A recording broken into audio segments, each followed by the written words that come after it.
Okay जी, बिस्मिल्लाहिर्रहमानिर्रहीम। बस बात है नहीं, हाँ स्टार्ट करते हैं लिम्फोमा के बारे में, ठीक है। ओके, सो लिम्फोमा का मतलब ये है कि a cancer that arises from the lymph node, ठीक है। हमने ल्यूकीमिया की जिक्र की थी, बस बात है नहीं, प्लीज हेलो, बात है नहीं। ल्यूकीमिया का मतलब ये था कि वो कैंसर जो बोन मैरो से आ जाए, और लिम्फोमा का मतलब वो कैंसर जो लिम्फ नोड से आ जाए, ठीक है। इसमें लेके मेलेग्नेंसी, मेलेग्नेंसी से मतलब कैंसर है, arises from the lymphatic structure, lymphatic structures, especially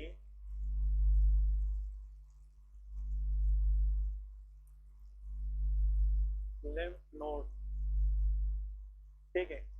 तो बी सिंपल कि ऐसा कैंसर जो लिम्फ नोड से निकल आए उसको हम क्या कहते हैं, लिम्फोमा कहते हैं, ठीक है जी। लिम्फोमा, जिसमें मेन पॉइंट याद रखने पे तो लिम्फ नोड है क्या चीज, तो लेके फंक्शंस ऑफ लिम्फ नोड, क्योंकि उससे कैंसर आएगा तो फिर उससे रिलेटेड उसके क्लिनिकल फीचर भी आसान हो जाएंगे। Functions of lymph nodes, we will discuss this in detail when we will study immunology, ठीक है। लेकिन just for hematology purpose, remember, help in filtration of blood, filtration of blood, kidney के बाद the second filter of the blood is lymph node। जैसे majority जो filtration है वो kidney करती है, लेकिन किडनी के बाद अगर फिल्ट्रेशन कर सकती है तो वो lymph node है। नेक्स्ट देखिए, it removes unwanted material from blood। ये ब्लड के अंदर अगर कोई अनवांटेड मटेरियल है लाइक पैथोजन है, तो लिम्फ नोड कंटेन मैक्रोफेजेस, वो मैक्रोफेजेस जाकर उस पैथोजन को खत्म करके वो ब्लड से क्या करती है, रिमूव करती है। इसका मतलब अगर ब्लड के अंदर कोई बैक्टीरिया है, पैथोजन है, तो लिम्फ नोड क्या करती है कि वो अनवांटेड मटेरियल को ब्लड से रिमूव करके ब्लड को क्या करती है, फिल्टर करती है, क्लीन करती है, ठीक है। तो next function is it store B and T cell. ये बी लिम्फोसाइट और टी लिम्फोसाइट को क्या करती है, स्टोर करती है। और B lymphocyte, T lymphocyte also provide us immunity, वो भी हमें कहती है इम्यूनिटी प्रोवाइड करती है। तो these three are the main physiological function of the lymph node. अब देखिए, बॉडी के अंदर डिफरेंट लिम्फ नोड होती है, तो हम दो तीन के नाम देखते हैं student. Certain lymph node in the body, मतलब आप लोगों से वैसे कोई पूछे कि बॉडी के अंदर लिम्फ नोड्स के नाम बताए, there are lot of lymph nodes in the body, but most important is cervical lymph node. कौन से होते हैं, सर्वाइकल लिम्फ नोड। ये हम सिर्फ लिम्फ नोड्स के नाम बताते हैं, ठीक है। Next is axillary group of lymph node, नाम सुना है ना, तो एक्सिलरी लिम्फ नोड सर्जरी के अंदर फिर डिटेल से पढ़ाया जाता है। जो एक्सिलरी लिम्फ नोड है ये फिर फर्दर 5 किस्म की लिम्फ नोड से बनी होती है, apical lymph node, posterior lymph node, anterior lymph node, lateral lymph node. वो छोटे छोटे फिर किसके अंदर आ जाते हैं, axillary group of lymph node. Those lymph node which is present in the armpit या एक्सिला, इसको क्या कहते हैं, axillary group of lymph node. Next is supraclavicular lymph node. कौन सा होता है, supraclavicular lymph node. These lymph nodes are present above the clavicle। जो क्लेविकल बोन है उसके ऊपर होता है, क्योंकि स्टमक का जो कैंसर है उसकी जो कैंसर सेल स्प्रेड होते हैं उनमें से एक कौन से लिम्फ नोड इन्वॉल्व होते हैं, सुप्राक्लेविकुलर लिम्फ नोड में। If someone asks you कि from which organ cancer affected supraclavicular lymph node, answer will be stomach, वो stomach होता है।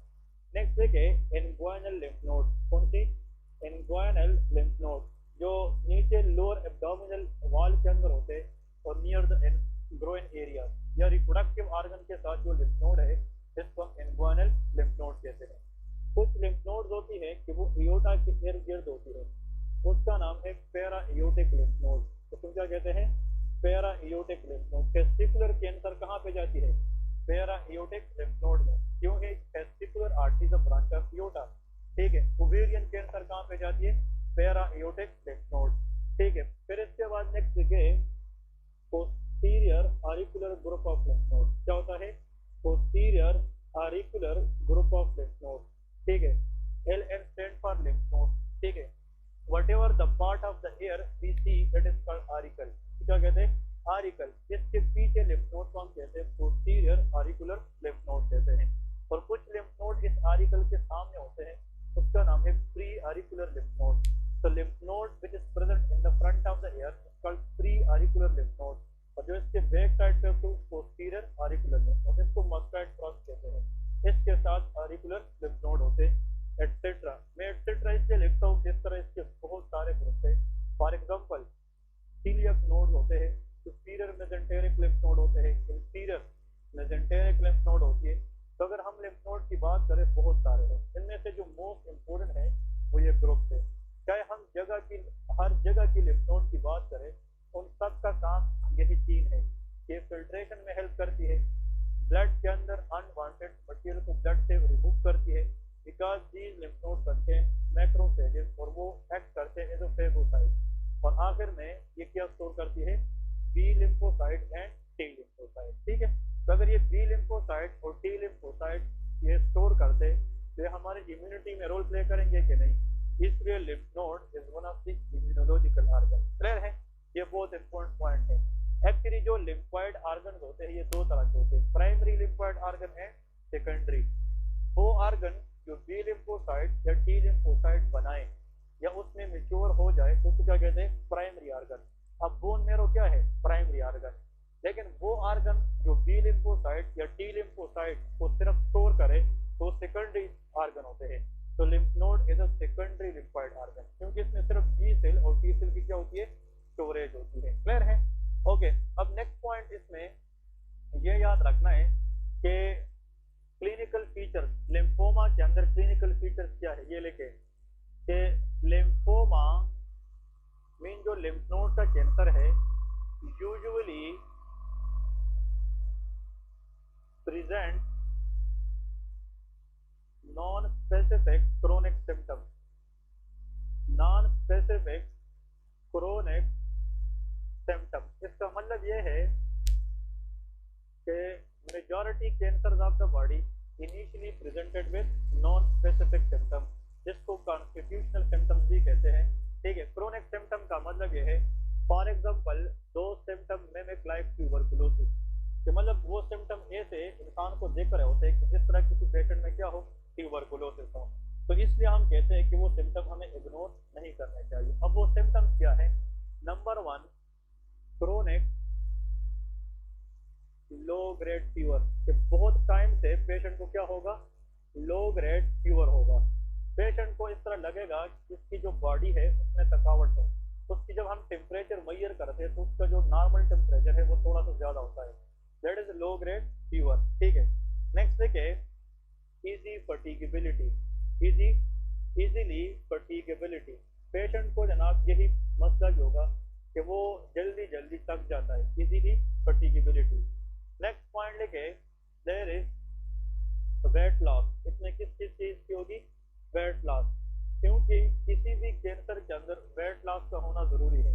वो बहुत से कम कैंसर होते हैं जिसमें वेट लॉस नहीं होता, लेकिन आप लोग यहाँ पे लेके प्रोग्रेसिव वेट लॉस। प्रोग्रेसिव का मतलब ये है कि Aahista Aahista with the time patient की जो वेट है वो कम होती जाएगी। ठीक है। पेशेंट ऐसा फील करेगा कि प्रीवियस 2 मंथ पहले जब उसकी स्टेटस थी वो आज नहीं रही, वो अपनी बॉडी के अंदर एक कमजोरी महसूस करती जाएगी with the time. It is called progressive weight loss. So the weight loss which is present in a body with the time, that is called a progressive weight loss. Next, लेके night sweating. Lymphoma के majority patient में किसकी symptoms आती हैं? Night sweating. इसको nocturnal डाइफोरेसिस भी कहते हैं, क्योंकि nocturnal mean during the night, डाइफोरेसिस mean excessive sweating. ठीक है। और जो नाइट स्वेट है ये टीबी के अंदर भी होता है। ठीक है। और आखिर में लेके पल्पेबल लिम्फ नोड। इन लोगों में क्या होता है? Palpebral lymph node. इन लोगों की जो लिम्फ नोड है उसको जब हम टच करते हैं तो हमें वो फील होता है, पल्पेट होता है। नॉर्मली लिम्फ नोड को हम पल्पेट नहीं करते until unless there is no pathology. जब लिम्फ नोड के अंदर कोई भी पैथोलॉजी हो, चाहे वो इन्फेक्शन हो सिंपल, या कैंसर हो, तब वो साइज में क्या हो जाते हैं, बढ़ जाते हैं। और जब हम उसको यहाँ पे फिर टच करते हैं तो हमें वो बॉल लाइक स्ट्रक्चर जैसी फील होती है। That is called palpable lymph node. ठीक है, लिम्फ नोड कैसे पल्पेट करना है, ये भी प्रैक्टिकल पार्ट है कि how to palpate lymph node. Cervical कैसे करते हैं, एक्सिलरी कैसे करते हैं, उसके अपने अपने तरीके हैं। लेकिन normal lymph node are not palpable until unless there is no pathology। अब जब पैथोलॉजी के अंदर ये पल्पेट होते हैं, फॉर एग्जांपल देखें, if they are non tender, ये क्या होंगे, नॉन टेंडर। इसका मतलब ये है कि टच पे उसके अंदर पेन नहीं होगी। When there is no pain on touch, that is called of non tender. Clear है। साइज में स्वलन होगी, साइज में स्वलन होगी। नो रेडनेस, मतलब इसके अंदर कोई रेडनेस हो नहीं होगी। अगर एक लिम्फ नोड है उसमें रेडनेस नहीं है, उसमें पेन नहीं है, इसका मतलब there is no science of inflammation, इसके अंदर इन्फ्लेमेशन के साइंस हो नहीं है। So it means it is not acute condition but it is always chronic condition। और ऐसा डिजीज जो क्रोनिक हो और वो लिम्फ नोड को इन्वॉल्व कर सकती है, उनमें से लीडिंग काज है टीबी। क्या है, टीबी। लेकिन टीबी की जो पेशेंट आते हैं उसमें कफ की हिस्ट्री होती है। क्या होती है, कफ की हिस्ट्री होती है, प्रोडक्टिव कफ की हिस्ट्री होती है। और वो कहते हैं कि हम एक घर के अंदर एक कमरे में, फॉर एग्जाम्पल हमारी जो फैमिली है वो 10 लोग रहते हैं, 8 लोग रहते हैं, that is called congested family history. तो एक बंदे को टीबी अगर है तो वो आगे नेक्स्ट को भी ट्रांसफर कर सकती है। तो congested family history with productive cough और ये सिम्टम आ जाए तो हमें सबसे पहले पूछना चाहिए कि आपको टीबी तो नहीं है। हम सिर्फ एक्सरे करते हैं, अगर एक्सरे करें और इसमें टीबी की कोई फाइंडिंग नहीं है तो हमारा नेक्स्ट स्टेप होगा लिम्फ नोड बायोप्सी। हम क्या करते हैं, लिम्फ नोड बायोप्सी। और लिम्फ नोड बायोप्सी हमें बताएगा इस बंदे को लिम्फ नोड का कैंसर है कि नहीं है। Then we will diagnose which condition, lymphoma. Clear है। तो यहाँ पे लेके अगर इस तरह की सिम्टम्स आ जाए तो हमने नेक्स्ट ऑप्शन जो देखनी है वो लिम्फ नोड क्या करनी है, बायोप्सी करनी है। After evaluating which condition, tuberculosis, TB को एक्सक्लूड करके उसके बाद हम लिम्फ नोड क्या करेंगे, बायोप्सी करेंगे। अब यहाँ पे लेके टाइप लिम्फोमा की दो टाइप्स है। One is Hodgkin lymphoma, another is non Hodgkin lymphoma. नाम सुने कि नहीं। तो एक को हम कहते हैं HODGKIN, Hodgkin lymphoma, Hodgkin lymphoma. ठीक है। और एक इम्पोर्टेंट पॉइंट इसके साथ कंपेयर करके लेके, that is called of non Hodgkin lymphoma. ठीक है। इसमें 3-4 पॉइंट बताऊंगा which will be really really important in your upcoming exam इंशाल्लाह। ठीक है। हॉजकिन लिम्फोमा के बारे में सिर्फ ये याद रखें कि lymphoma which has contagious spread, इसके अंदर क्या होता है, contagious spreading। इसके अंदर जो वर्ड आता है that is called contagious spreading, ये बहुत इंपॉर्टेंट है।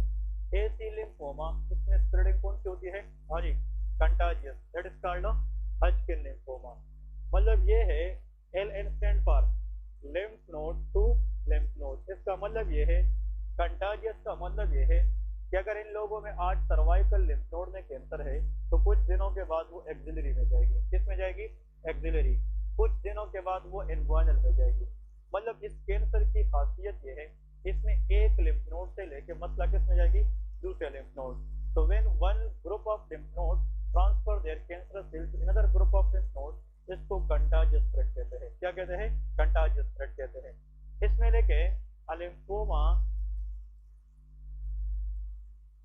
which involve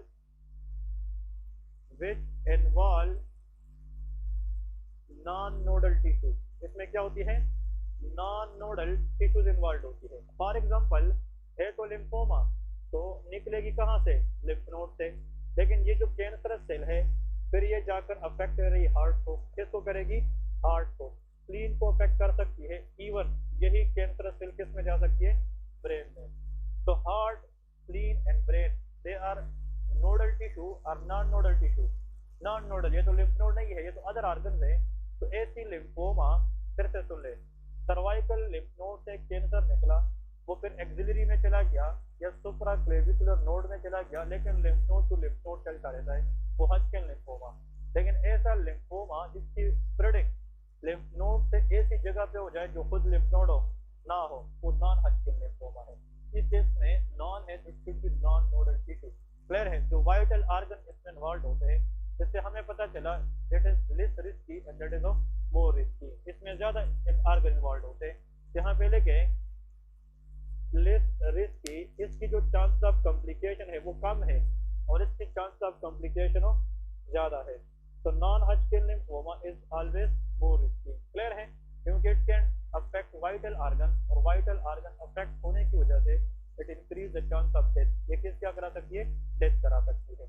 अब यहाँ पे नेक्स्ट इंपॉर्टेंट पॉइंट लेके कि इसकी जो नेक्स्ट इंपॉर्टेंट हॉजकिन लिम्फोमा, इसकी इंसिडेंस लेके, इसकी इंसिडेंस कितनी है? That is affect 40% of population. मतलब किसी भी कम्युनिटी में अगर लिम्फोमा है तो उनमें 40% लिम्फोमा कौन सी है? Hodgkin lymphoma. लेकिन 60% पॉपुलेशन में क्या है? नॉन हॉजकिन लिम्फोमा है। ये बहुत इंपॉर्टेंट है। Most common lymphoma is non Hodgkin lymphoma और ये सबसे डेंजरस लिम्फोमा है। ठीक है जी। नेक्स्ट पॉइंट इसमें लेके, ये जो लिम्फोमा है हॉजकिन लिम्फोमा, इसकी गुड प्रोग्नोसिस है। क्या है? Good prognosis. इसमें चांस ऑफ सर्वाइवल अच्छी है, बहुत ज्यादा है, क्योंकि इसमें सिर्फ लिम्फ नोड से दूसरे लिम्फ नोड इन्वॉल्व हो जाते हैं। लेकिन इसकी जो चांस ऑफ सर्वाइवल है वो क्या है? वो पुअर है। It has a poor prognosis. इसकी क्या है? पुअर। क्योंकि इसमें अगर एक लिम्फ नोड से कैंसर निकले तो वो हार्ट और ब्रेन में जा सकती है कि नहीं? इसमें जो रहने की चांसेस है वो ज्यादा अच्छी नहीं है। It has a poor prognosis. Next इसमें लेके अनदर वेरी इंपॉर्टेंट पॉइंट के एमसीक्यूज में आएगा, इसके अंदर रीड स्टर्नबर्ग सेल होते हैं। क्या होते हैं? Reed Sternberg cell. एग्जामिनर यही पूछेगा और आएगा भी सिर्फ ये पॉइंट कि रीड स्टर्नबर्ग सेल जिस लिम्फोमा के अंदर आ जाए तो बी एश्योर कि वो लिम्फोमा कौन सी होगी? Hodgkin lymphoma. अब रीड स्टर्नबर्ग सेल का मतलब ये है कि इट इज बिग, या इधर लेके to nuclei having big size and cell। मतलब जो लिम्फोसाइट है, बी लिम्फोसाइट, इसके अंदर जो न्यूक्लियाई है वो कैंसर की वजह से साइज में क्या हो जाती है? बिग हो जाती है और एक से एबनॉर्मली क्या बन जाती है? दो।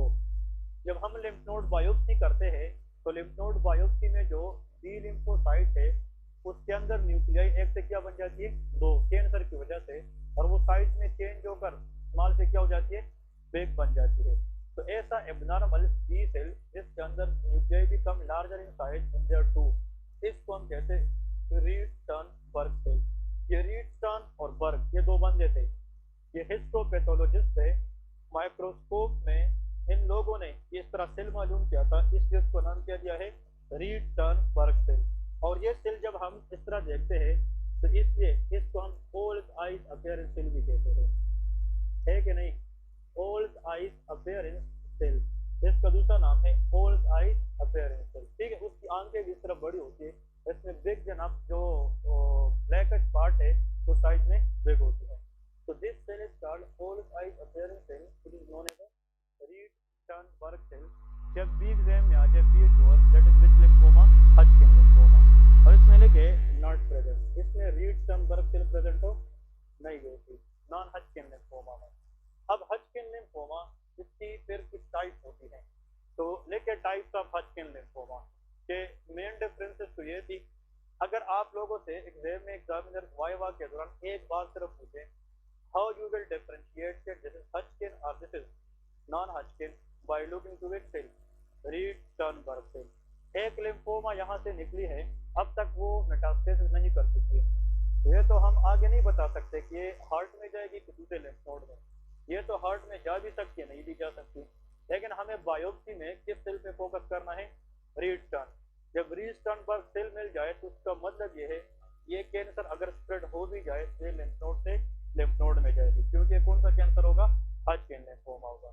अब लेके टाइप्स ऑफ हॉजकिन लिम्फोमा, किसकी टाइप है? Types of Hodgkin lymphoma. इसके अंदर हमने कुछ टाइप्स पढ़ने हैं, वो भी बहुत इंपॉर्टेंट है। ये जो टाइप्स हम पढ़ेंगे ये लिम्फ नोड बायोप्सी पे डिपेंड करते हैं। किस पे? Lymph node biopsy.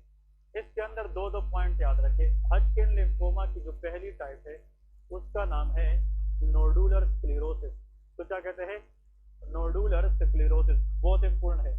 Nodular sclerosis के अंदर लिखे हॉजकिन लिम्फोमा के अगर 100 लोग हैं तो इट मेक 70%, कितना percent, 70% of which lymphoma, HL stand for Hodgkin lymphoma.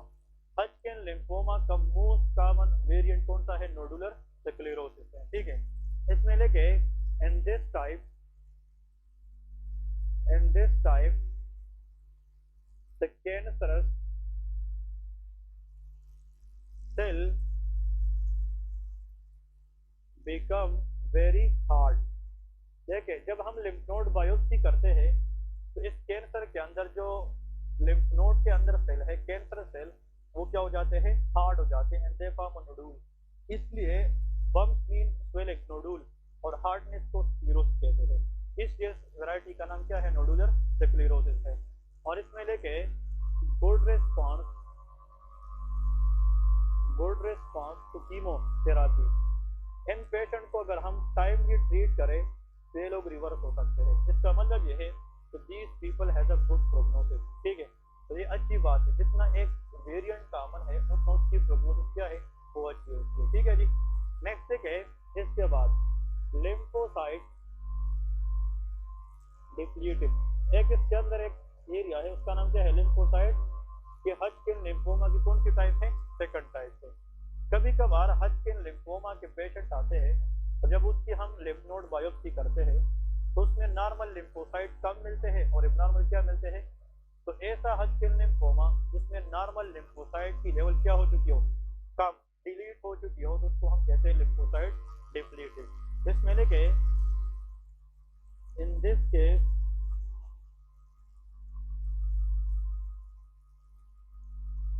the normal lymphocyte level is decrease. ये क्या होता है, डिक्रीज होता है, ठीक है। इसका मतलब ये है कि इस केस में नॉर्मल लिम्फोसाइट कम है और कैंसर क्या है, ज्यादा है। तो प्रोग्नोसिस क्या होगी, हाँ जी, पुअर प्रोग्नोसिस, क्योंकि normal lymphocyte fight against cancer और इंफेक्शन। तो अगर नॉर्मल लिम्फोसाइट पहले से कम है और एबनॉर्मल ज्यादा है तो prognosis will be always of poor prognosis, ठीक है। तो ये इसका मेन पॉइंट। इसके बाद नेक्स्ट टाइप लिखे लिम्फोसाइट प्रीडोमिनेंट। लिम्फोसाइट प्रीडोमिनेंट, इसमें लेके in this case cell functional lymphocyte is high। हाँ जी, प्रीडोमिनेंट से मुराद ये है कि वो लिम्फोमा है जिसमें सेल नॉर्मल जो लिम्फोसाइट है उसकी लेवल क्या होती है, ज्यादा होती है। तो अगर नॉर्मल लिम्फोसाइट मौजूद है तो रिलेटिवली, हाँ जी, गुड प्रोग्नोसिस, क्योंकि fight against the cancer cell वो नॉर्मल करेगी कि नहीं, इन लोगों की प्रोग्नोसिस क्या होती है, गुड होती है। इसके बाद नेक्स्ट लिखे मिक्स्ड सेलुलरिटी। मिक्स्ड सेलुलरिटी, देखिए बुक में सिर्फ एक एक पॉइंट इसके लिखे हैं सारे। अगर आप लोग बुक उठाकर देखें तो एक एक पॉइंट है, लेकिन ये 3-3, 2-2 पॉइंट जरूर लिखते हैं, ठीक है। मिक्स्ड सेलुलरिटी में लिखे it is mainly seen in immuno compromised people. किसमें होता है, immuno compromised people.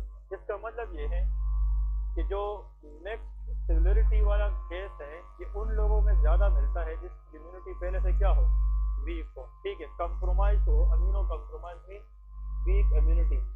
For example TB, किस केस में, टीबी, SLE का नाम सुना है, systemic lupus erythematosus, autoimmune disease है। कोई भी ऐसी डिजीज जो पहले से उस पेशेंट की इम्यूनिटी क्या कर चुकी है, सुप्रेस कर चुकी है, कम कर चुकी है, उसमें अगर हॉजकिन लिम्फोमा की कोई वेरिएंट कॉमन हो सकती है तो मिक्स्ड सेलुलरिटी है। उसमें कैंसर भी होगा और ये डिजीज भी होगी तो मिक्स्ड सेलुलरिटी होगी, ठीक है। फिर इसमें लेके important MCQ,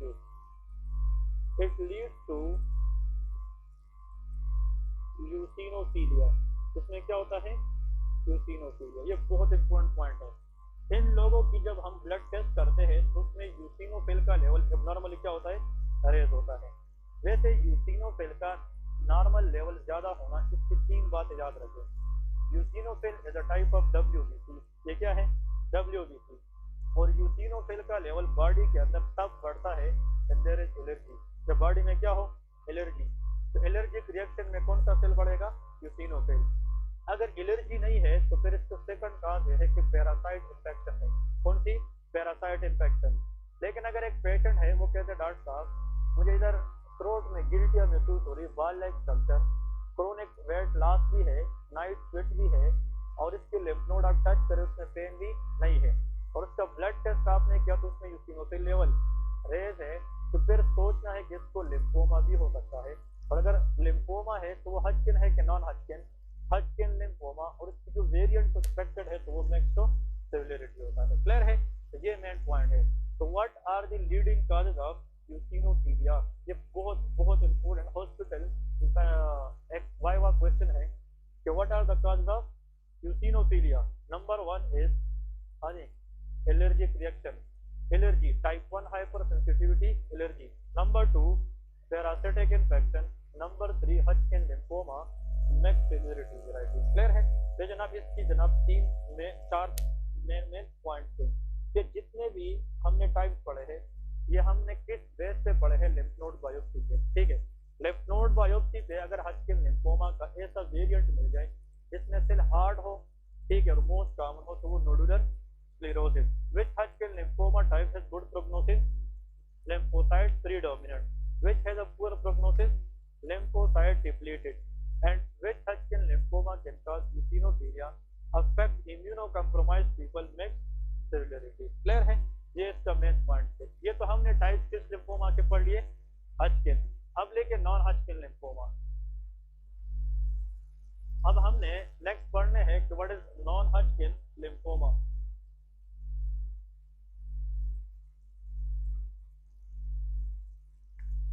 non Hodgkin lymphoma, इसकी ओवरऑल पहले तो डेफिनेशन लिखते फिर टाइप्स लिखेंगे। नॉन हजकिन लिम्फोमा में लेके malignancy mean cancer arises from lymph node, please remember this point, mainly B cell। किस सेल से? B सेल या B lymphocyte से। ठीक है, एमसीक्यूज ये भी आ चुका है कि non Hodgkin lymphoma arises from dash B cell, T cell, natural killer cell, तो answer will be B cell। ये B cell से आता है। ठीक है, ऑफ डिफरेंट साइजेस, ये एमसीक्यूज है। इसका मतलब ये है कि लिम्फ नोड के अंदर सारे बी सेल के साइज एक जैसे नहीं होते, डिफरेंट बी सेल के साइज होते हैं, और डिफरेंट साइजेस से जो कैंसर आते हैं उसका नाम क्या है, नॉन हजकिन लिम्फोमा है। क्लियर है। अब जब देखिए प्लीज हम एक सिंपल डायग्राम ड्रा करते हैं कि अगर हम लिम्फ नोड की क्रॉस सेक्शन देते हैं, देखिए this is a cross section of what, lymph node. तो लिम्फ नोड को जब हम देखते हैं प्लीज देखें, इसका जो बिल्कुल अंदर वाला हिस्सा है इसको मेडुला भी कहते हैं, ये कार्टेक्स भी है। तो जो मेडुला है लिम्फ नोड के अंदर, ये बहुत इंपॉर्टेंट है। जो मेडुला है लिम्फ नोड के अंदर, ये आउटर पार्ट है कि इनर पार्ट है, ये इनर पार्ट है। आप लोग इसके सामने एक एरो लगाए और यहाँ पे लेके फोलिकुलर पार्ट,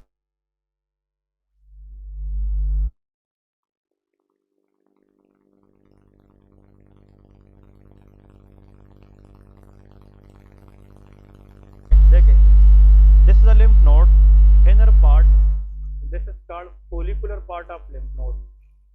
सिर्फ इस कैंसर के लिए रिमेंबर दिस इज, जिसने आप लोग बिलीव करें, जिसने ये वाला स्केच समझ लिया ना सारे नॉन हजकिन लिम्फोमा के, उसको सारे टाइप याद रह जाएंगे, फिर रटे नहीं लगाना पड़ेगा। प्लीज इधर फोकस करें कि मैं क्या आप लोगों को बताने जा रहा हूँ कि दिस इज फोलिकुलर पार्ट। ठीक है, इस फोलिकुलर पार्ट के बाहर ये वाला जो ब्लू बना रहा हूँ, this is the part outside to which part, follicular part of lymph node. Follicular part के बाहर जो हिस्सा होता है इसका नाम है mantle part of lymph node. इसको क्या कहते हैं, mantle part of lymph node. Clear है। फिर इस मेंटल पार्ट के जो बाहर है, यहाँ पे देखे जो इसको हम ड्रा करेंगे इसी तरह रेड कलर में, आप लोग इसको देखें, इसका नाम है मार्जिनल पार्ट। इसका नाम क्या है? Marginal part. तो please remember these three things, very very important. Marginal part of lymph node, done.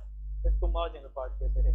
ये तीन चीजें याद रखें। लिम्फ नोड का सबसे जो डीपर पार्ट है उसका नाम क्या है? Follicular. Around the follicular the part is called mental part, and आखिर में मार्जिनल पार्ट। आप लोगों ने पैथोमा बुक का नाम सुना है? पैथोमा डॉक्टर सतार के नाम से आता है, ठीक है। कि मैंने उससे ये कंसेप्ट 5-6 साल पहले सीखे और हम आज तक हमें याद है, ठीक है ना। तो कहने का मतलब ये है कि अगर आप लोग इस चीज को सिर्फ अपने माइंड में रखें तो मे भी एग्जाम में ड्यूरिंग सॉल्विंग द क्वेश्चन बहुत फायदा मिलता है। क्योंकि नॉन हॉजकिन जो लिम्फोमा है ये तो मेलिग्नेंसी है, लिम्फ नोड से आएगी, तो हमें लिम्फ नोड का पता होना चाहिए। और ये जिस सेल से आती है मेनली वो कौन सा सेल है? Of what? Different size. ये बहुत इंपॉर्टेंट है। अब लिम्फ नोड के अंदर बी सेल्स की अरेंजमेंट क्या है, कि बी सेल्स लिम्फ नोड के अंदर अरेंज कैसे हुए हैं? तो वो कुछ बी लिम्फोसाइट किस पार्ट में है? फोलिकुलर पार्ट में। इधर प्लीज है कि हाँ ये कंसेप्ट, ये जो ब्लैक है ये कौन सा पार्ट है? इसमें कौन से सेल पाए जाते हैं? लिम्फ नोड का एक काम ये था, storage of B and T cell, ठीक है। फिर यहाँ पे देखे ये जो ब्लू है ये कौन सा है? दैट इज मेंटल पार्ट, इसमें भी बी सेल्स होते हैं। और इससे बाहर ये क्या है? मार्जिनल पार्ट, इसमें भी बी सेल। अब इस मार्जिनल से बाहर ये वाला जो एरिया है कुछ बी सेल्स इसमें भी होते हैं, और इससे बाहर जो कार्टेक्स है तो कुछ बी सेल्स उसमें भी होते हैं। क्लियर है? अब फर्क क्या है? आप लोग देखिए इन बी सेल का साइज इससे कम है कि नहीं, और इसका साइज इससे कम है। देखें जो स्मॉल साइज बी सेल्स है, कौन से? स्मॉल साइज, क्योंकि all B cells are different size. Small size B cell तीन जगहों पे होते हैं लिम्फ नोड के अंदर, फोलिकुलर पार्ट में, mantle part and marginal part. इसको कहते हैं इंटरमीडिएट साइज बी सेल। क्या? इंटरमीडिएट। और इसको लार्ज साइज बी सेल कहते हैं।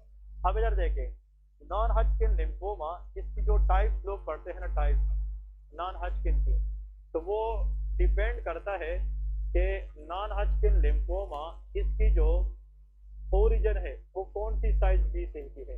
या तो वो स्मॉल साइज हो सकता है, या बीच में क्या है इंटरमीडिएट साइज बी सेल हो सकता है, या लार्ज साइज बी सेल। ऐसा है क्या? नहीं। तो नॉन हॉजकिन लिम्फोमा इसकी जो टाइप है वो डिपेंड करता है कि नॉन हॉजकिन लिम्फोमा की ओरिजिन कौन सी साइज बी सेल से है, स्मॉल साइज बी सेल से है, या इंटरमीडिएट है, या लार्ज साइज बी सेल है। ठीक है जी। अब ये कौन सा पार्ट है, उसके अंदर कौन सा साइज बी सेल है? स्मॉल। ऐसे स्मॉल साइज बी सेल का कैंसर जो कहां से निकले तो उसका नाम होगा फोलिकुलर सेल लिम्फोमा। उसका नाम क्या होगा? फोलिकुलर पार्ट से है तो फोलिकुलर सेल खराब है, और है तो लिम्फ नोड, और लिम्फ नोड से आने वाला कैंसर हमेशा लिम्फोमा होता है। तो ऐसा नॉन हॉजकिन लिम्फोमा जिसकी ओरिजिन कौन से पार्ट से हो तो उसका नाम फोलिकुलर सेल लिम्फोमा होगा। बस समझ गए? ऐसा कैंसर जो कौन से साइज बी सेल से निकले, स्मॉल साइज, लेकिन किस पार्ट से निकले तो उसका नाम है मेंटल सेल लिम्फोमा। इसका नाम क्या है? Mantle cell lymphoma. और अगर वो किस एरिया से निकले, मार्जिनल जोन से, तो उसका नाम है मार्जिनल पार्ट या मार्जिनल सेल लिम्फोमा। तो याद रखना है कि इंटरमीडिएट है कि स्मॉल है? ये स्मॉल है। मैंने फिर आप लोगों को बताया है ये कौन सा पार्ट है? फोलिकुलर। ये क्या है? और ये, इन सब के अंदर कौन से साइज है? Small size. तो small size B cell lymphoma how many type? 3। बताए? Follicular cell lymphoma, mantle cell lymphoma and marginal cell lymphoma. ठीक है। ये सारे किसके टाइप से? Non Hodgkin lymphoma.